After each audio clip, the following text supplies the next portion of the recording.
ब्राह्मण चाहिए जो यात्रा को सफल बना सके। मैं हमारे बीच में जिन्होंने ब्राह्मण महाकुंभ में भी अपना महत्वपूर्ण योगदान दिया था और आज कई अनुभव हैं उनके जीवन के, तो मैं बड़े भाई अशोक शर्मा जी से नोएडा से हमारे बीच में मैं चाहूँगा आप जो आज का आयोजन है इस यात्रा को करना चाहिए, क्योंकि आप बहुत सारे ऐसे अनुभव हो चुके हैं जिनमें जीवन के फोन पे हमारी आपसे वार्ता होती रहती है।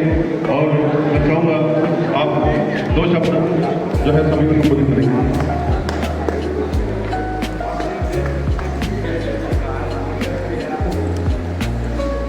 सभी भाई लोगों को मेरा हाथ जोड़कर नमस्कार। सर्वप्रथम आप लोगों से निवेदन है कि 2 मिनट मेरे को शांति से सुन लीजिएगा और ज़्यादा आप नहीं कर सकते। मैं शर्मा जी सभी से निवेदन करूँगा थोड़ा आगे आ जाएंगे, आवाज़ भी अच्छी आ जाएगी और सभी सुनेंगे और सभी शांत रहेंगे 5 मिनट। अपना स्थान ग्रहण कर लें। साथियों, यहाँ पर देश के बड़े बड़े चिंतक, विचारक, समाज को मार्गदर्शन देने वाले लोग उपस्थित हैं। नाम लेने के हिसाब से लिस्ट भी लंबी होगी और मैं अनदेखी हो जाता भी नहीं। जिस तरह जिस विषय को लेकर हमने ये मीटिंग आयोजित की, इसी तरह के इसी विषयों को लेकर अन्य स्थानों पर मीटिंग आयोजित हुए। मुख्य विषय क्या है? मुख्य विषय यह है कि समाज का मुख्य विषय क्या है कि इस उत्पीड़न से छुटकारा कैसे। विभिन्न संगठन क्यों निर्माण, मैं आपको इसलिए अपना अनुभव बता रहा हूँ, शांति से सुन लीजिएगा। कोई यहाँ राजनीति नहीं हो रही है, बात हो रही है। विगत 40 वर्षों से मैं इस समाज में एक सेवक के रूप में एक शहर के अंदर 4-4, 5-5 संगठन और किसी भी सार्वजनिक कार्यक्रम को एकजुट होकर आयोजित करने की क्षमता नहीं रखते। ये है वास्तव। सवाल आता है कि उत्पीड़न कैसे खत्म हो। उत्पीड़न खत्म करने के लिए सबका में हावी होना चाहिए। संघर्ष करने से उत्पीड़न खत्म नहीं होगा। अगर आपका ऐसा अनुभव है तो आप अपने आप को भी धोखा दे रहे हैं और आप समाज को भी धोखा दे रहे हैं। कुछ नहीं होना वाला। दूसरी बात, ऐसा नहीं है कि हमारे ब्राह्मण समाज के लोग राजनीति में सक्रिय भूमिका नहीं कर रहे हैं। पार्लियामेंट के अंदर ऐसा नहीं 50 लोग हैं मौजूद, विधानसभाओं में भी हैं, मगर आपके उत्पीड़न की आवाज बुलंद करने में सक्षम है। क्यों नहीं है? क्योंकि उनकी कामयाबी के पीछे आप लोगों की ताकत नहीं है।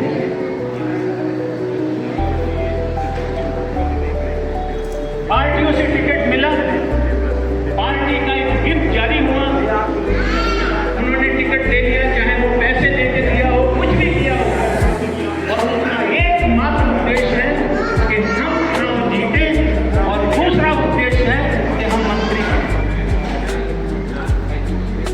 जब टिकट मिलता है तो लोग वास्ता देते हैं।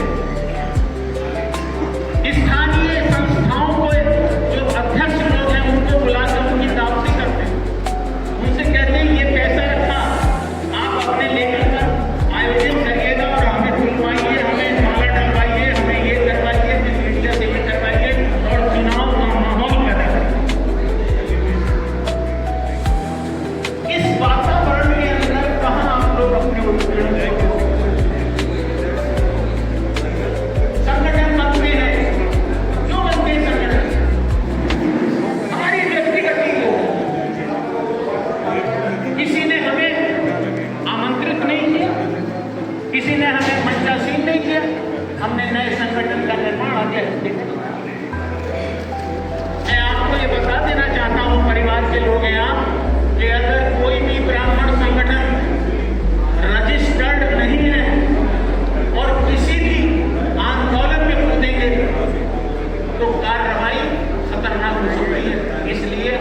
जंग के अंदर सभी हथियारों को समान रूप से साथ लेकर चलते हैं।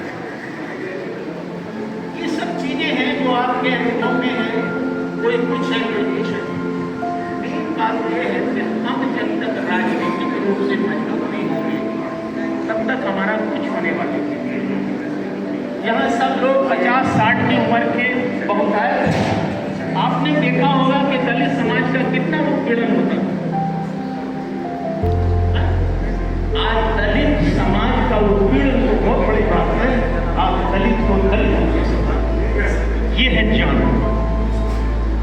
तो आप अपने आप को राजनीतिक भागीदारी, राजनीतिक रूप से मजबूत करने के बारे में विचार करें, अन्यथा ये समय, एनर्जी, ऊर्जा सब बर्बाद नहीं करें।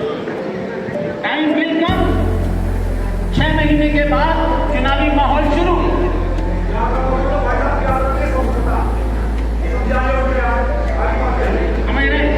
तो भैया आप लोगों की पार्टी है, मैं आप सब लोगों को उसमें आमंत्रित करना चाहता हूं। सर्वजन सनातन पार्टी विगत 6-7 वर्षों से काम कर रही है। 2 बार चुनाव लड़ चुकी है।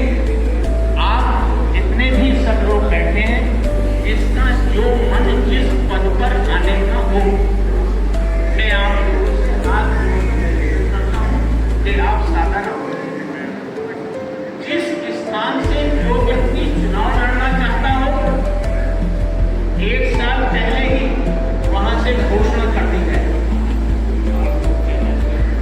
जो भी आपके संगठन है, जो भी आपका कार्यक्रम है, जब तक आप लोगों को एक मिशन नहीं परोसेंगे तब तक लोग आपके साथ नहीं आएंगे।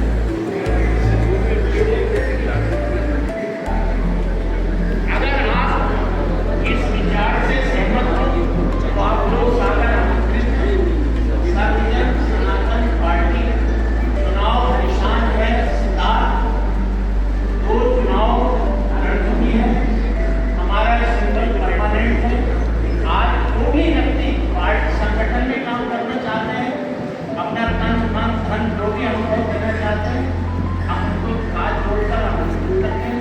जो लोग जहाँ से चुनाव लड़ना चाहते हैं उसके लिए आमंत्रित करते हैं। तीसरी बात, क्योंकि ये सभा विशेष तौर पर यात्रा के लिए आगे वाले मैं विशाल जी मेरे बहुत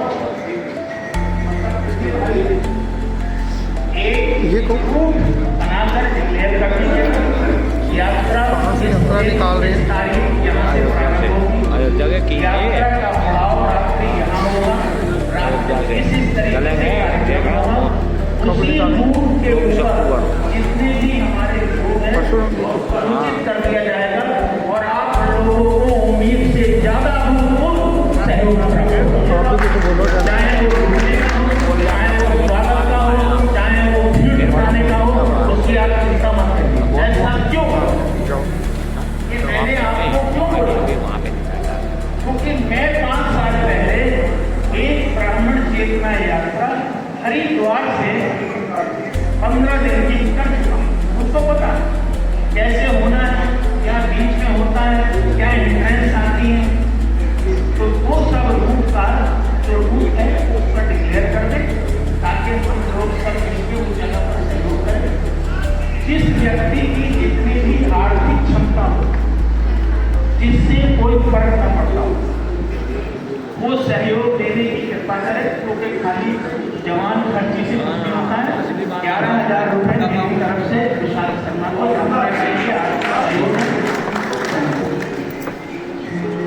तो वहां पर उनके सीने में जाकर के हम यात्रा का समापन करेंगे। और अगर आप लोग वाकई में आप साथ हो तन मन धन से, आप अपने बच्चों के लिए, मेरे लिए नहीं, ये ललकार है अपने बच्चों के लिए कम से कम।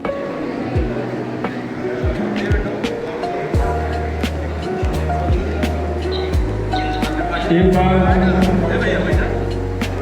हम सभी को जोरदार ढंग से अपने आराध्य का प्रणाम करें। बोलिए भगवान श्री परशुराम की।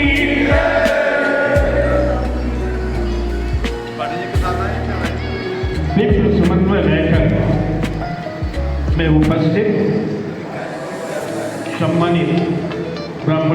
के श्रेष्ठ जन,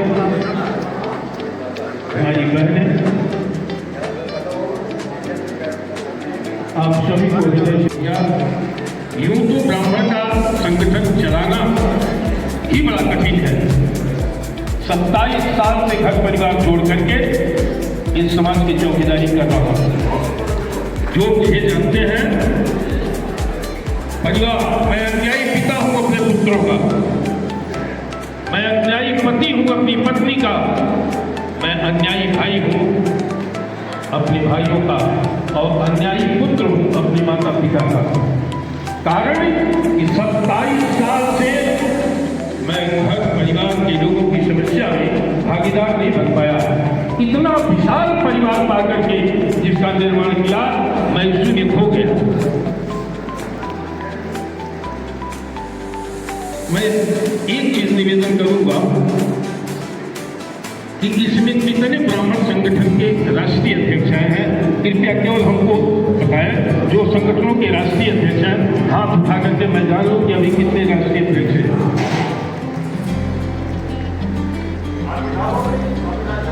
3, 4, यदि जबरदस्ती मत हो भैया, मतलब 4 राष्ट्रीय अध्यक्ष हैं। 2-4 आए, वो अपना भाषण दिए चले गए, यही ना? ठीक है। जो संक्षेप में मैं अपनी बात कहूंगा, थोड़ी कड़वी भी हो सकती है, तो मैं हाथ जोड़ के पैर पकड़ करके माफी मांगूंगा कि डिबेट कोई मुझसे बात में कर ले। उस जनपद से हम स्वागत करेंगे और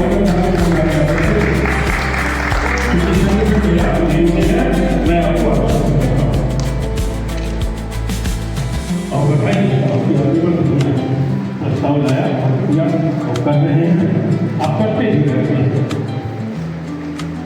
अब थोड़ा सा हम लोग इसमें सब विद्वान हैं, ऐसा नहीं कि जो राष्ट्रीय अध्यक्ष है या जो संगठन चला रहा है वही विद्वान है और उसी की बात आप लोग उसका लोग ब्राह्मण अपने आप में विद्वान है।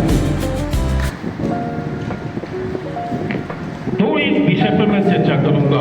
अभी जो ही मैं आया हूं, कोई भाई चर्चा कर रहे थे ब्राह्मण पीड़न की। ब्राह्मण समाज के उत्पीड़न, सवर्ण नहीं रहूंगा अभी, ब्राह्मण उत्पीड़न, उपेक्षा तिरस्कार का मूल कारण क्या है और इसका निवारण क्या है? उत्पीड़न का जिम्मेदार कौन है? इन सबसे जिम्मेदार हम दूसरे को न पोषे, किसी गरीब को न पोषे, किसी अल्पसंख्यक पिछड़ा को न पोषे। कब झुकेंगे, कब आपको मान्यता देंगे? जब आपके पास रुपये होगा, जब अपने समाज के पीड़ित जरूरतमंद की आप आवाज बनेंगे, तब आप ताकतवर होंगे। एक दिन जब हो जा करके मदारी भी अपना कार्यक्रम आगे के पास क्षमता नहीं होती, तो अयोध्या से लेकर उत्तराखंड तक यह दुशासित कार्य है, नहीं करते। कि उस कार्यक्रम को आप अपने संगठन का अपना कार्यक्रम नहीं मान रहे हैं, यह अग्नि परीक्षा है ब्राह्मण संगठनों की, और उसी पता लग जाएगा कि कौन कितना ताकतवर है, कौन कितना विस्तारित है। आप इस दिशा में हम लोग आए। उत्पीड़न हमारा क्यों हो रहा है? दलित एक्ट,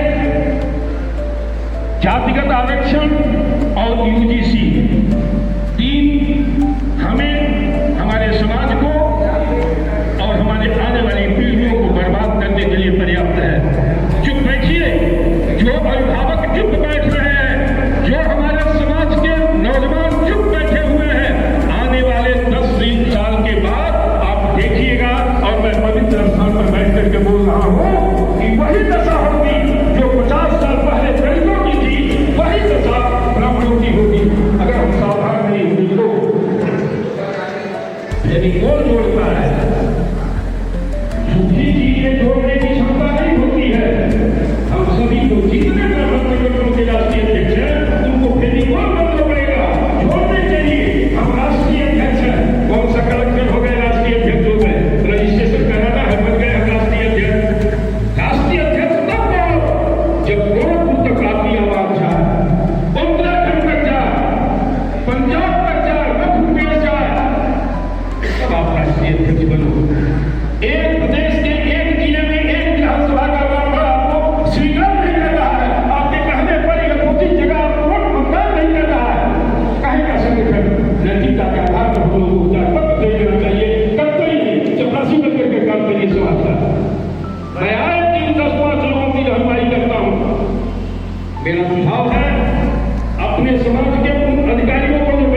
विशाल जी को कि मैंने पर्याप्त समय ले लिया। बहुत बहुत धन्यवाद भाई।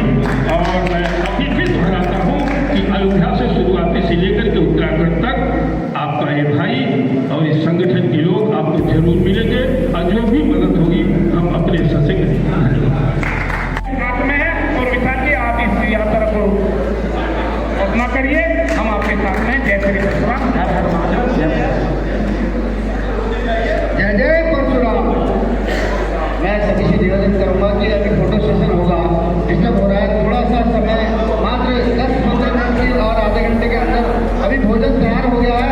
सबने हमने भोजन शांति लेना है क्योंकि आप हमारे परिवार के सभी सदस्य हैं और हमने मिलजुल करके रणनीति बनानी है। उस रणनीति में अगर थोड़ा सा भी राजनीति हो गई तो बहुत बुरा हाल होगा। आज के हमारे सभा के मुख्य अतिथि गण मंचासीन मेरे सम्मानित साथी व मेरे छोटे भाई पंडित प्रसाद शर्मा जी इसके आयोजक और मेरे पूरे यहाँ पर सम्मानित भाई और बहनें और मेरे मित्र और ब्राह्मण सभा के सभी संगठनों के पदाधिकारीगण यहाँ पर आए हैं।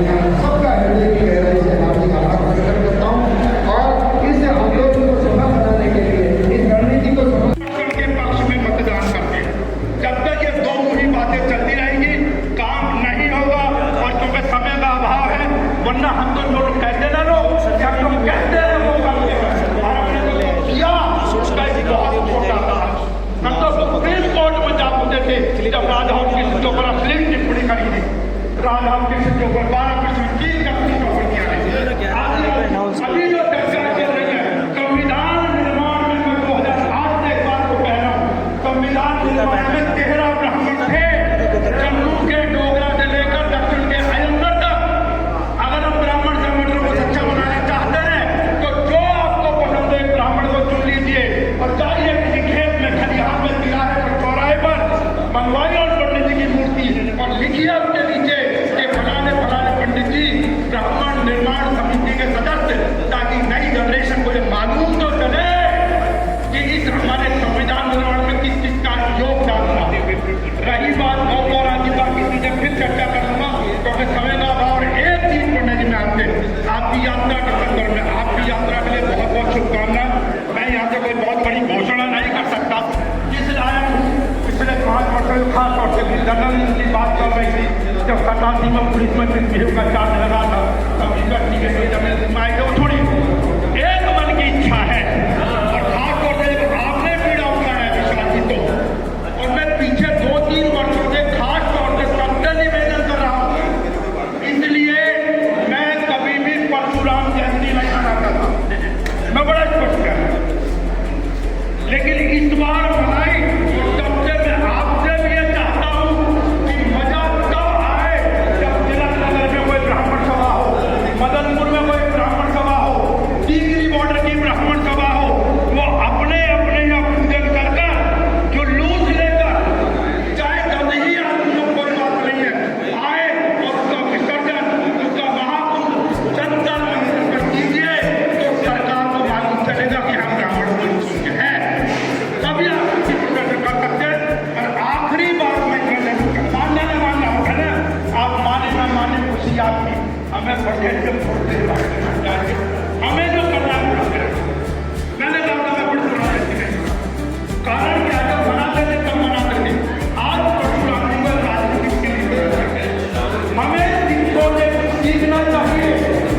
जैसे वो कर्पूरों को लेकर कर्पूर आते हैं, हम परशुराम पंडित जी शायद अभी बता रहे थे कि परशुराम जी की जयंती का हो जाते हैं, उनके एक दिन छोड़ के पंचमी को आद्य गुरु शंकराचार्य जयंती होती है, मनाइए ना।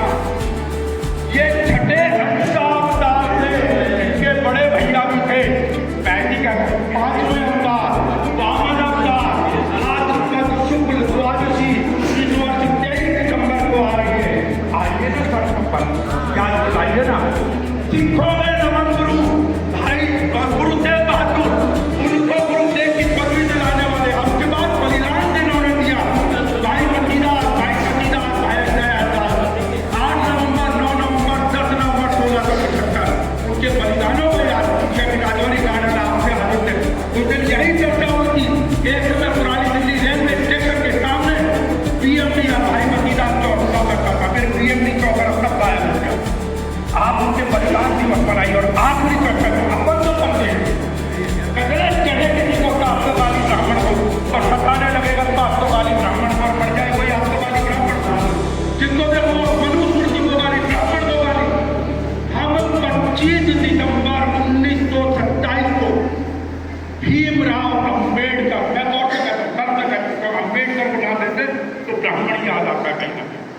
भीमराव अंबेडकर के नेतृत्व में मनुस्मृति को जलाया गया।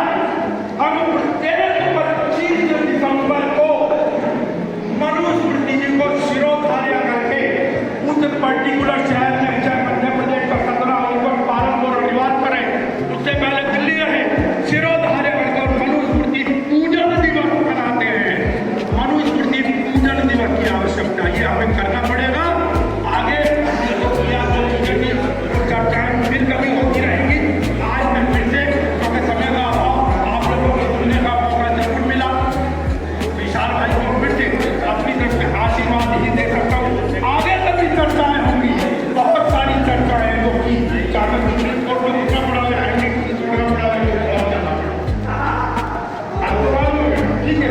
तो हमें कोई परेशानी नहीं है, किसी की देर चलते रहते हैं, वो कोई मुझे बात। हाँ, लेकिन मैं इतना जरूर कहूँगा, भैया जोश में होश मत हो बैठना, क्योंकि हमारे यहाँ कोई निकल कर नहीं आता है ब्राह्मण। ये याद है, एक व्यक्ति से दीपक गौड़ जेल चले गए, टीवी पे बहुत प्रधान व्यक्ति ने पंडित जी का प्रधान आप चलने से पहले फीस मांग ली थी। मैं किसी की नहीं कहता, वो बेचारे चर्चा में नहीं होते, तो चर्चा में होते वो करते नहीं है। ब्राह्मण कल्याण बोर्ड की चर्चा थी, आज लोगों को यही नहीं पता फंड की एलोकेशन होगी तो खर्चा करना। आप पंडित जी जो बात कर रहे थे वो वही चीज है। चलिए, बहुत बहुत शुभकामनाएं। आगे कभी बाकी तो लोग आपको पता, हमें तो कोई गालियां नहीं कहते ना कि बहुत बदनाम हुए हमको इस जमाने में, और लगे कि पुस्तकें आपको अरे जब पीने का तरीका, जब पिलाने का तरीका, ऐसे भी लोग चले गए हैं। बहुत ही बढ़िया। मैं मध्य प्रदेश से हमारे बीच में आए हैं, मैं चाहूँगा 2 शब्द आप इतने दूर से हमारे बीच में आए, आप अपनी बात करना चाह रहे हैं, उसके बाद हम साध्वी जी को सुनेंगे। और अगर इस सभा में कोई ऐसा संगठन, ऐसा कोई ब्राह्मण भाई जो इस यात्रा को अपनी ओर से आर्थिक सहयोग की घोषणा करना चाहता है, वो बेहिचक होकर के मंच में आ सकता है। कार्यक्रम चल रहा है, शायद गलती हो रही भाई, भगवान क्षमा करें। हमारे पीछे भगवान राम का दरबार है, उनकी चर्चा में कार्यक्रम चल रहा है, उनकी जय हो। भगवान परशुराम की सीधे सीधे हम इस कार्यक्रम पे बात करते हैं कि ये ब्राह्मण जोड़ो यात्रा जब हमारे मध्य प्रदेश में प्रवेश करेगी, उत्तर प्रदेश और मध्य प्रदेश का बॉर्डर है अमजरा घाटी बीरा के पास, वहाँ ये सब हमारी ओर से भव्य स्वागत होगा इस यात्रा का, पूरी व्यवस्था होगी जितनी भी, और उस यात्रा की जो शोभा यात्रा निकलेगी, जहाँ जहाँ भी जाएगी वहाँ कार्यक्रम में जगह जगह कार्यक्रम होंगे और सम्मान होगा। और जैसा भी भाई साहब हमारे विशाल शर्मा जी बताएंगे, उस हिसाब से उनके अनुरूप उस यात्रा को अच्छे से अच्छा करने का प्रयास करेंगे। साथ ही अभी हमारे कुछ भाई लोग कह रहे थे, जैसे आज आदरणीय त्रिपाठी जी बोल रहे थे, सही बात है, जितने भी ब्राह्मण आए देश के कोने कोने से आए, उनके ब्राह्मण को मैं प्रणाम करता हूँ। उसका कारण है बहुत बड़ा त्याग होता है, अपने घर परिवार अपना कार्य को छोड़ के ये सब आते हैं। बोला भाई साहब बता रहे थे कि अपने पति की मेरी पत्नी ने, भाई साहब बोला था कि पत्नी के मेरी उपाय ढंग घर होता है, घर में बहुत बहस होती है, परेशानी होती है, विवाद होते हैं कई बार कि घर का काम तो नहीं कर रहे हैं, आप वहाँ जा रहे हैं। तो सभी लोग बहुत ही अच्छे सब आए हैं, सबका बहुत प्रणाम है, सम्मान है। और जैसा कि मार्गदर्शन देंगे उस हिसाब से कार्यक्रम को अच्छी तरह करेंगे। बहुत बहुत धन्यवाद। जय श्री प्रभु। धन्यवाद। आप मध्य प्रदेश से इतने दूर से इस सभा में आए, बैठक में आए, मेरा मनोबल बढ़ाया। ऐसे ही राजस्थान, हरियाणा, आज पता नहीं कितने भाई लोग आए हुए हैं, ये समझ लीजिए साक्षात भगवान परशुराम जी का कहीं ना कहीं एक रूप है आप सभी लोग, क्योंकि सबने अपनी जिम्मेदारी समझी, जो समय दिया। मैं हमारे बीच में सरिता गिरी साथी मैम है, मैं चाहूँगा क्योंकि कोई भी ये साधु संतों का आयोजन जब होता है, एक सपोर्ट मिलता है, उसकी एक अलग ही रूपरेखा होती है। तो आपके द्वारा जो है मैं चाहूँगा इस ब्राह्मण जोड़ो यात्रा को आशीर्वाद बदल रूप मिलेगा। सर, मैंने अपना पूरा परिचय बता दूँ। मैं निरंजनी अखाड़े से श्रीमती 1008 महामंडली को सरिता करने के लिए कथावाचिका हूँ, अंतर्राष्ट्रीय कथा समाज के लिए, देश के लिए, सभी के लिए मैं कार्य करती आई हूँ। सर्वप्रथम तो मैं विशाल शर्मा जी को बहुत सारा आशीर्वाद दूंगी, और उपस्थित जितने भी यहाँ पे सभागार में लोग हैं उन सबको मेरी तरफ से बहुत सारा आशीर्वाद। कहते हैं किसी भी चीज़ की शुरुआत अगर आपको करनी है तो साधु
सुधारने की आवश्यकता है।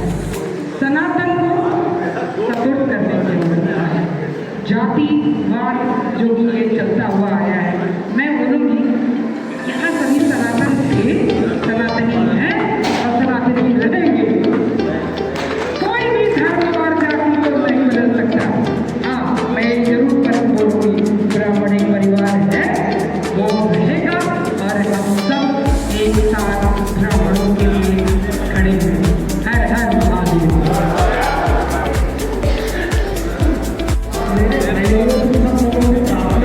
सब लोग आज की डेट में सोशल मीडिया का इस्तेमाल करते हैं।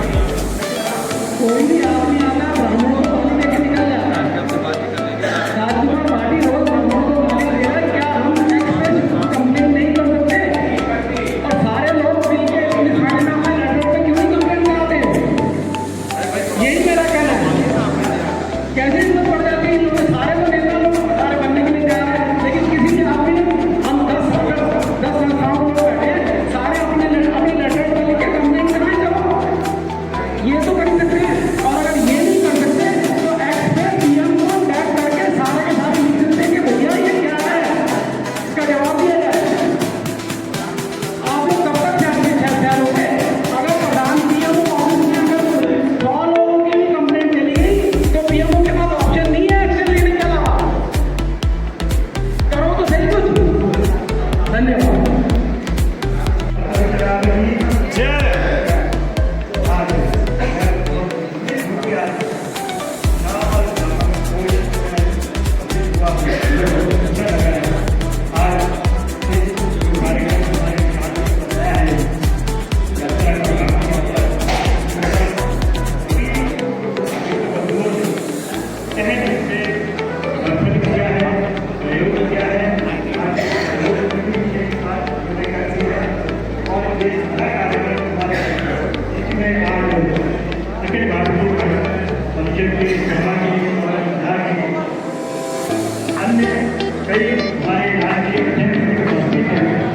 उनकी कृपा से ये कार्यक्रम मैं समझता हूँ कि बिल्कुल सफल होगा।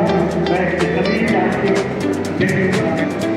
आभार व्यक्त करना चाहता हूँ और धन्यवाद देना चाहता हूँ कि आपने अपना आशीर्वाद दिया और मुझे इनको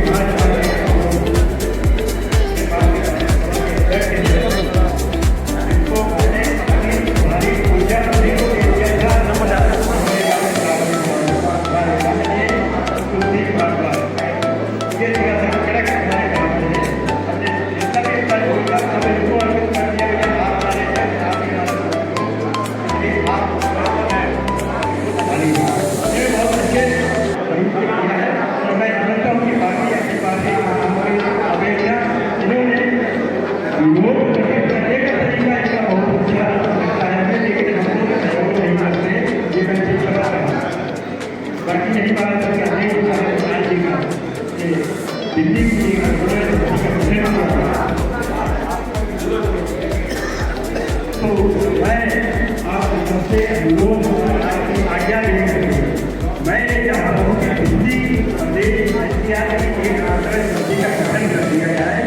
वर्तमान में जो मेरे ख्याल में व्यक्ति नहीं है, हम किसी को नामित नहीं करेंगे व्यक्तियों को बनाने जो लोग हमने देखे हैं, जो मैंने देखे हैं, जिनका समाज के प्रति निष्ठा भी है और वो कार्य भी करते हैं, जैसे व्यक्तियों को पंद्रह पंक्ति में आप लाइए। पर वर्तमान में मैं समझता हूँ कि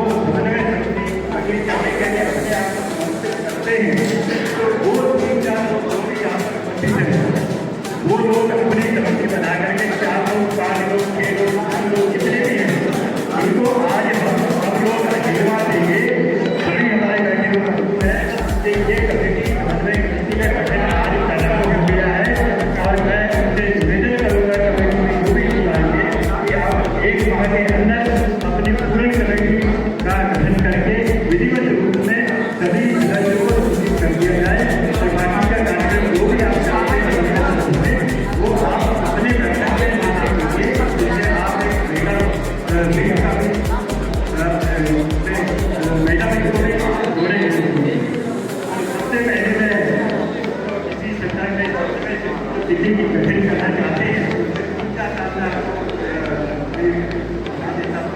अगर आपके रहेगा तो वो अपना आगे कर सकते हैं।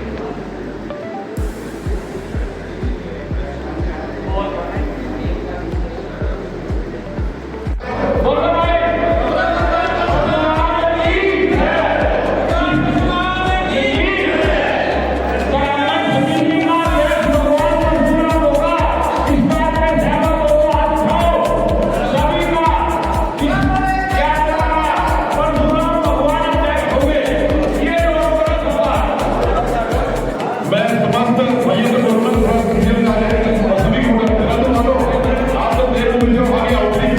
मेरे भाई जितने आए और भाई वीडियो समझ आगे आओ प्लीज, कोई जल्दी नहीं है, इसके बाद वीडियो समझ आगे आओ शक्ति भाई सभी आगे आगे सीनियर वाले कुर्सी के ऊपर खड़े हुए सभी आगे खड़े हुए एकता जाएगी और फोटो पूरे देश में जाएगी कि ब्राह्मण इतनी संख्या में आएंगे सभी आ रहे एक उनके में जगह शर्मा जी आप बोलिए भगवान परशुराम की भगवान परशुराम की बोलिए भगवान परशुराम की राम बोल एकता राम बोल एकता राम बोल एकता दिल्ली से आई आवाज राम बोल एकता जिंदाबाद दिल्ली से आई आवाज दिल्ली से आई आवाज राम बोल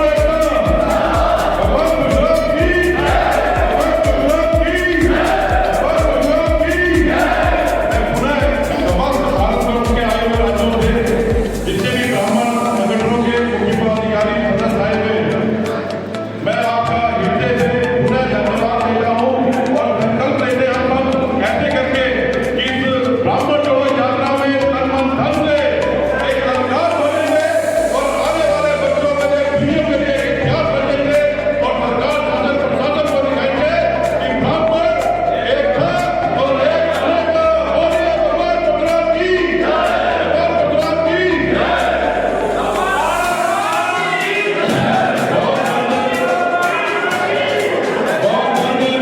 व्हाट्सएप के माध्यम से यूट्यूब के माध्यम से आपको सूचनाएं प्राप्त हो जाएगी। मैं चावल की होटल के लिए मैं अपने पीछे जाऊंगा धन्यवाद के रूप में।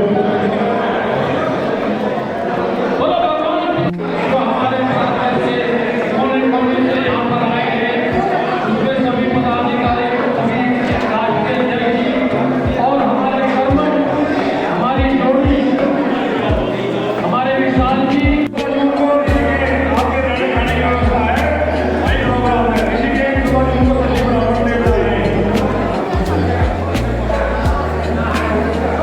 एक बार बोले 14 जून को सभी ब्राह्मण देवताएं देवी कपड़े परिवार को लेकर शिविर बनाए, सबके रहने खाने की व्यवस्था वही होगी।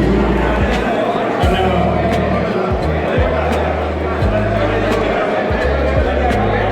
जी महाराज की भगवान परशुराम जी महाराज की भगवान परशुराम जी महाराज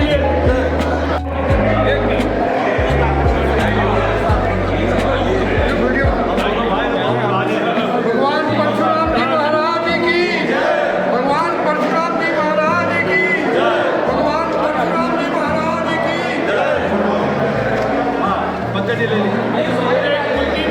भगवान परशुराम की जय जय श्री परशुराम।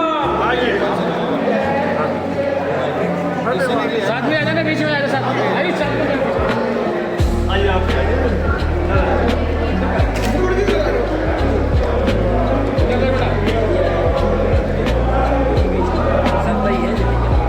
आइए सुनिए यार, बीच में घुस टैक्सी के साथ खड़ा है, टैक्सी के साथ ये बेटा आएगा बीच में, बेटा तो उसमें खड़ा मर जा जाएगी ये आएगा बीच में, आना बेटा।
जय श्री परशुराम। मैं पंडित विशाल शर्मा। जैसा कि आप सभी को मालूम है, हम लोग एक बड़े मिशन और एक ललकार को लेकर के कार्य कर रहे हैं, लेकिन वर्तमान में मैं देख रहा हूं, जो आपके बीच में अपनी बात रखना चाह रहा हूं। अभी देवरिया में हमने देखा भगवान परशुराम जी की प्रतिमा लगाने को सीधा सीधा वहां के प्रशासन ने बिल्कुल स्पष्ट तरीके से मना कर दिया। और वहीं दूसरी ओर देखा हमने अभी एक गांव में उत्तर प्रदेश में 2.5 बीघा में एक ब्राह्मण भाई ने हमारे भगवान परशुराम जी का मंदिर बनाने के लिए अपने ही स्वयं खर्चे पे तैयार हुआ जमीन दे करके, वहां पर प्रशासन ने मना कर दिया। मैं एक बात कहना चाहता हूं आप सभी को जो इस मेरे से जुड़े हुए हैं और ब्राह्मण संगठन से जुड़े हुए हैं। एक तरफ वही सरकार कई हजार करोड़ रुपया लगा करके हर शहर में, हर जिले में बाबा साहब अम्बेडकर की प्रतिमा लगा दी और अपने खर्चे पे लगा दी है। वहीं दूसरी तरफ ब्राह्मणों को अपने खर्चे पे सरकार तो क्या ही करेगी, खैर ये आपको भी स्पष्ट पता है। अपने ही खर्चे पे अगर कोई ब्राह्मण समाज के लिए या भगवान परशुराम, जिसको हम भगवान विष्णु के छठे अवतार मानते हैं, उसके लिए कोई अगर मंदिर बनाता है या कोई परशुराम चौक बनाता है, या मैं देख रहा हूं कई जगह भगवान परशुराम जी की शोभा यात्रा निकालने पर जो है प्रशासन ने वहीं पर आयोजन समिति की जो परमिशन थी वो कैंसिल कर दी। अभी हमने गाजियाबाद में भी देखा और तमाम कई जगह देखने को मिला कि लोगों की परमिशन कैंसिल हो गई। क्या इसी के लिए सनातन सरकार चुनी थी हमने? क्या यही दिन देखने के लिए आप लोग अपने को हिंदुत्व की बात करते हैं? मैं आप सभी ब्राह्मण भाइयों से एक बार दो बार नहीं, कई बार चीख चीख के कह चुका हूं, मेरे भाइयों अभी भी जाग जाओ। अभी भी नहीं जागे तो वो बटने और कटने वाली वो नौबत आपके ऊपर लागू हो रही है। कब जागोगे? क्या सिर्फ हम बड़े आयोजन कर करके या यात्रा कर करके जब कार्य करेंगे तभी आप आंख खोलोगे अपनी? मेरे भाइयों, गलत को गलत नहीं कह सकते, सही को सही नहीं कह सकते। अगर आपके अंदर यह भी क्षमता नहीं है तो क्यों जुड़े हो आप ब्राह्मण संगठनों के साथ? कब तक आप हाथ पे हाथ धरे बैठे रहोगे? मेरे भाइयों, ये अकेले की लड़ाई नहीं है मेरी। ये दिल्ली में अभी बैठक हुई थी, वहां भी मैंने अपनी पीड़ा रखी थी। कितनी हिम्मत हो जा रही है सरकार की कि भगवान परशुराम जी की शोभा यात्रा हो या मंदिर हो या चौक हो, उसके लिए स्पष्ट तरीके से मना। इसका मतलब आप सिर्फ वोट बैंक कर रह गए हो। अभी तो आपको सिर्फ इस काम के लिए रोका जा रहा है कि आपको मंदिर बनाने से मना करा जा रहा है या चौक बनाने से मना करा जा रहा है। अब आने वाले समय में अगर यही हालात रहे तो आपके घर में घुस घुस करके आप सोच लो, आप पर वो अत्याचार होंगे, बोलने वाला कोई नहीं होगा। आज तो आप देख रहे हो कोई आएगा तीसरा, वो आपके लिए सोचेगा, आपके लिए कार्य करेगा। ये छोटी बात नहीं है, आप इस बात को गंभीरता से लें। और अगर आप संगठित नहीं हुए तो आप दूसरों का उदाहरण देते देते थक जाओगे, और दे ही रहे हो। इतने सालों से देख रहा हूं मैं, कभी किस समाज का दे रहे हो, कभी किसका दे रहे हो। अरे भैया, उसने रोका थोड़ी है तुम्हें इकट्ठा होने के लिए, संगठित होने के लिए। आप खुद ही संगठित होगे, अपनी ईगो में रहोगे। जरा सा किसी ने कुछ बोल दिया, आप उसमें बुरा मान जाते हो। काहे की ईगो? क्या है आपके पास बचा हुआ? कोई अधिकार, कोई आपके पास ऐसा बचा है कुछ जिससे कहीं कि आप बड़े वर्चस्व हो, या आपके पास ये बहुत कुछ है? अगर कुछ है भी, कुछ हासिल भी हो रहा है, तो आपके थोड़े बहुत जो टैलेंट बचा हुआ है हमारे लोगों के पास, बच्चों के पास, उस वजह से है। तो मैं पुनः आपसे इतना ही कहना चाह रहा हूं इस वीडियो बाइट के माध्यम से कि मेरे भाइयों, ये छोटी बातें नहीं है। ये हम इतने बड़े आयोजनों की बात तो कर रहे हैं, लेकिन जब आपका मुझे साथ नहीं मिलेगा, मैं अकेले क्या कर लूंगा? एक अकेला विशाल क्या कर लेगा आपके लिए? मजबूत करो अपने लोगों को। मैं अपने लिए नहीं मांग रहा हूं, मुझे कोई नेतागिरी बहुत बड़ा आप सोचो कि मैं नेता बन जाऊंगा। आपको अगर ये गलतफहमी है तो भैया, ये आप आपके दिमाग में ये क्लियर पिक्चर बिठा लो। मैं पूरे भारत पे कब्जा थोड़ी कर लूंगा। और किसकी नेतागिरी कर रहा हूं? नेतागिरी तब होती है जब मैं मजबूत होऊंगा, आप मजबूत होगे, तभी तो किसी का उत्थान कर पाओगे। कम से कम आप ही मजबूत हो जाओ, मुझे छोड़ो। तो मैं इसलिए ये कहता हूं कि कम से कम सरकार के जो ये गलत रणनीतियां हैं, गलत नीतियों पे काम कर रही है, ब्राह्मणों पर अत्याचार ही समझो आप इसको। अगर आपको रोका जा रहा है तो अत्याचार है, ये नहीं कि आप पर झूठे मुकदमे तो लगे रहे। बहुत सारे एसटी एक्ट के माध्यम से हमने देख लिया, कई जो है अब ब्राह्मण गांव छोड़ने पर घर छोड़ने मजबूर है। तो मैं पुनः निवेदन करता हूं, मैं तो एक बहुत बड़ा कुछ ना कुछ करने का अपना मन बना चुका हूं कि जो भी होगा बहुत बड़ा ही होगा। लेकिन कम से कम आप मेरे भाइयों जागो, अभी भी नहीं जागोगे कल कोई जगाने वाला नहीं आएगा। एक लाइन हमेशा नोट कर लो, जो संगठित है वही सुरक्षित है। धन्यवाद। जय परशुराम।